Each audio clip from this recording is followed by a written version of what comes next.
Bismillahirrahmanirrahim. Assalamualaikum warahmatullahi wabarakatuh. Saya minta izin bercerita mengenai Mbah Maksum Ali. Mbah Maksum Ali nama aslinya adalah Maksum bin Ali. Ya. Beliau adalah ayahanda dari ibu saya kandung Abidah. Nah, Mbah Maksum ini aslinya lahir di Kawedanan, Mas Kumambang. Ya, ada hikayat kenapa namanya Mas Kumambang. Kalau tidak salah cerita tradisional di daerah Mas Kumambang itu dulunya banyak warga-warga setempat yang mencari penghasilan dengan cara mencari emas di daerah itu.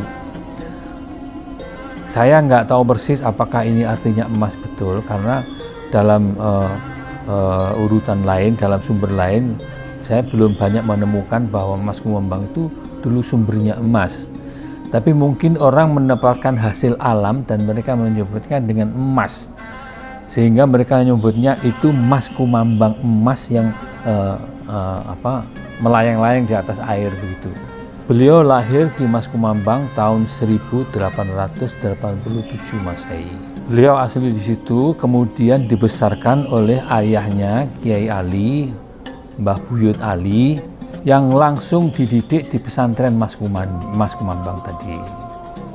Nah, secara keilmuan, karena waktu itu masih tahun 1800-an dan masih awal abad 19, abad 20, Mbah Maksum, kita tidak menemukan data Mbah Maksum pernah mengalami pendidikan formal atau sekolah.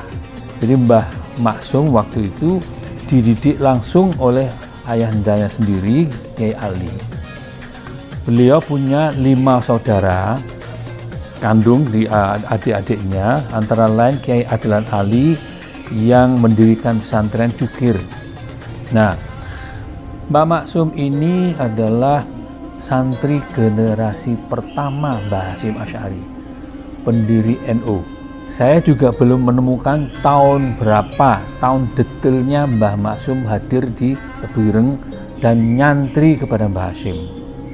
Tetapi berbagai sumber menyebutkan bahwa Mbah Maksum santri generasi pertama Mbah Hasyim Asy'ari.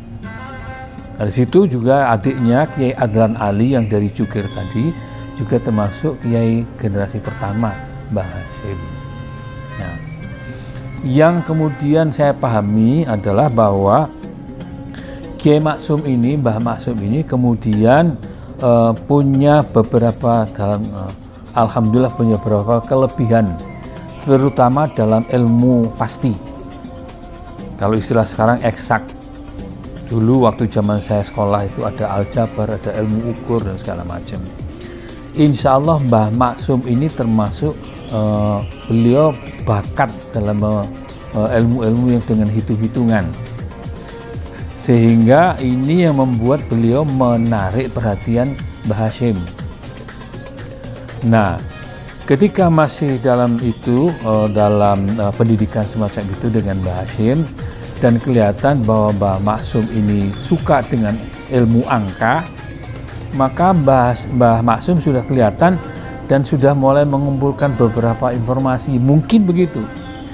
Sampai kemudian beliau menuliskan kitab pertamanya, Al-Amthilatut Tasrifiyah.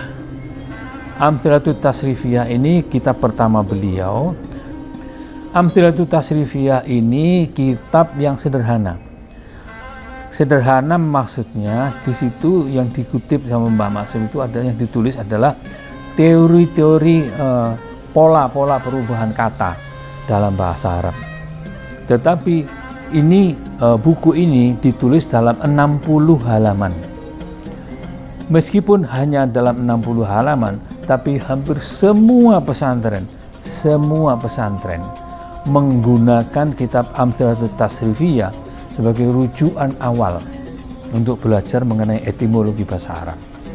Bahkan kitab Amthilatut Tasrifiyah ini dipakai, insya Allah masih dipakai sekarang di Al-Azhar Kairo sebagai salah satu rujukan memahami akar kata bahasa Arab.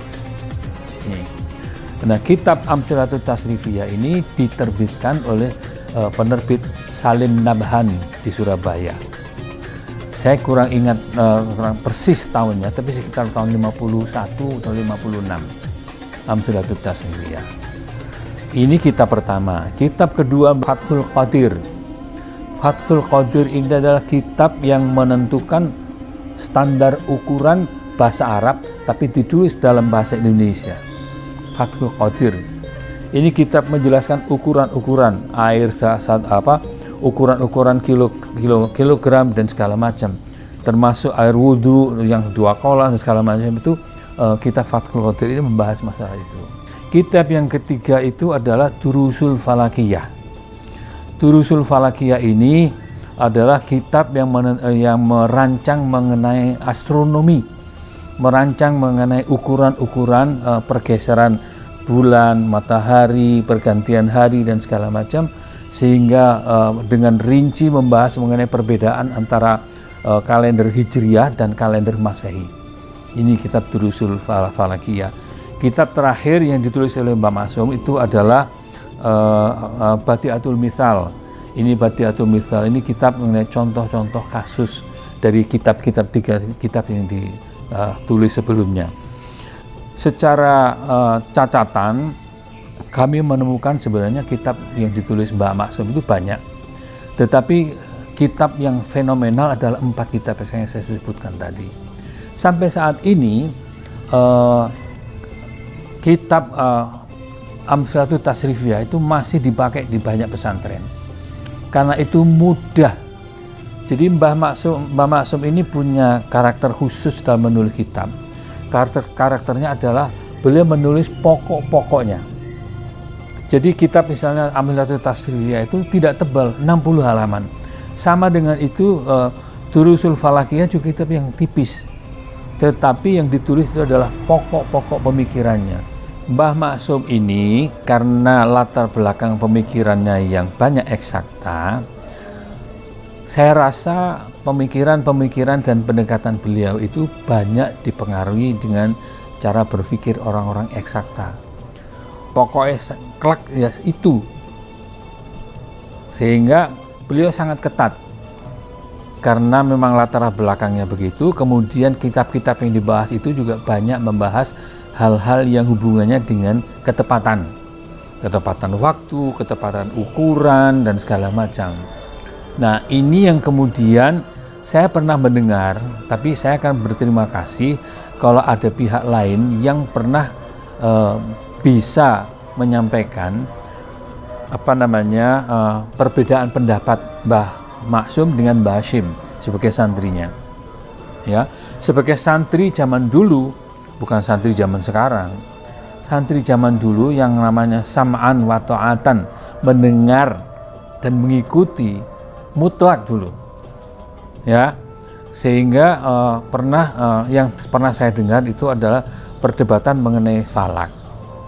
Sehingga Mbah Maksum ngersakno maunya itu falak itu harus diterapkan dengan ketat. Sementara Mbah Hashim sebagai pemimpin organisasi besar ya semacam NU, beliau punya fleksibilitas yang lebih leluasa. Ini yang pernah saya dengar. Nah, dari mana Mbah Maksum itu belajar ilmu falak? Saya tidak punya rujukan yang lebih ketat daripada kenyataan bahwa Mbah Maksum itu pergi haji tahun 1919. Nah, dulu perjalanan haji itu kalau tidak salah sekitar 7 bulan di laut.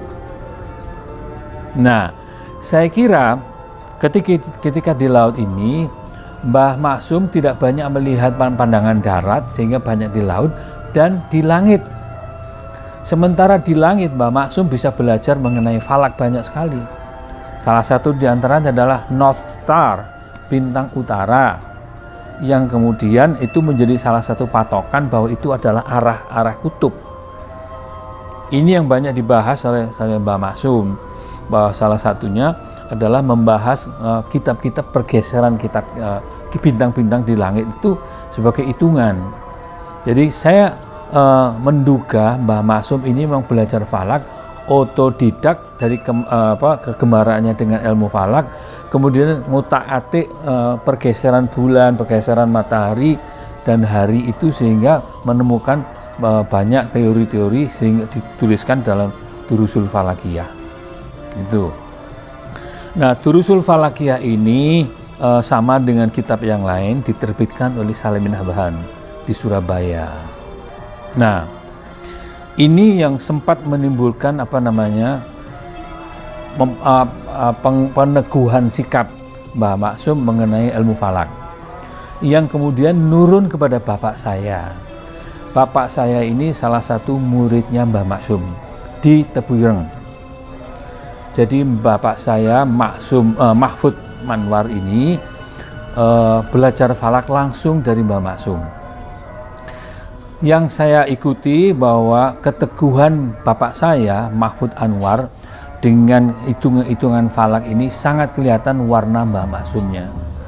Ya, dulu tahun 92, 93, 94 sekitar itu, waktu itu ada perbedaan pendapat mengenai menentukan 1 Syawal, yaitu ketika Kementerian Agama itu ada di tangan teman-teman dari Muhammadiyah, sementara bapak saya itu adalah ketua Lajnah Falakiyah, pengurus besar NU. Dari situ bapak saya seringkali melakukan hitung-hitungan sendiri, dan beliau itu sampai dini hari segala macam tuh ya, yang saya perhatikan beliau menghitung sendiri di kamarnya dengan lampu yang cuma 15 watt ya, karena memang listrik waktu itu adanya segitu itu. Tapi setelah itu ketika tiba waktunya Syawal, beliau memanggil saya, "Iim, kamu pulang, saya ada di Surabaya, kamu pulang karena nanti insya Allah lebarannya beda." Nah, saya sudah hafal karena beberapa kali terjadi. Saya segera pulang, saya akan mendampingi bapak saya. Tugas saya adalah menjelaskan kepada publik, kepada masyarakat.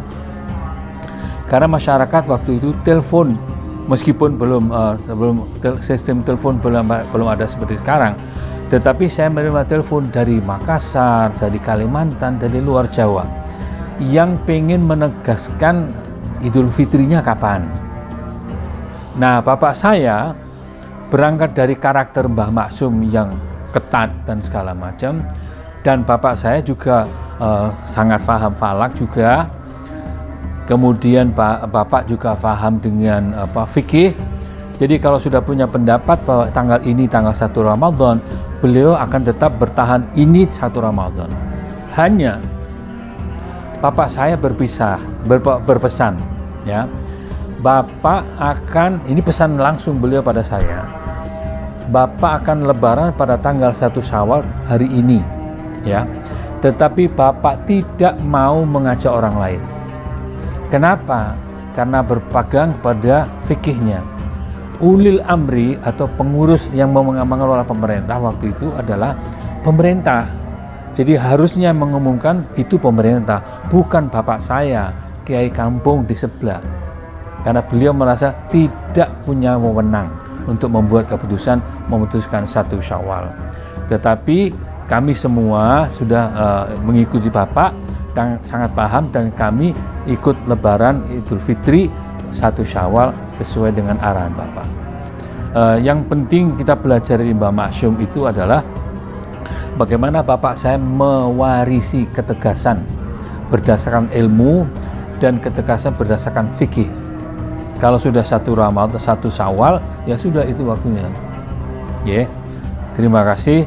Assalamualaikum warahmatullahi wabarakatuh.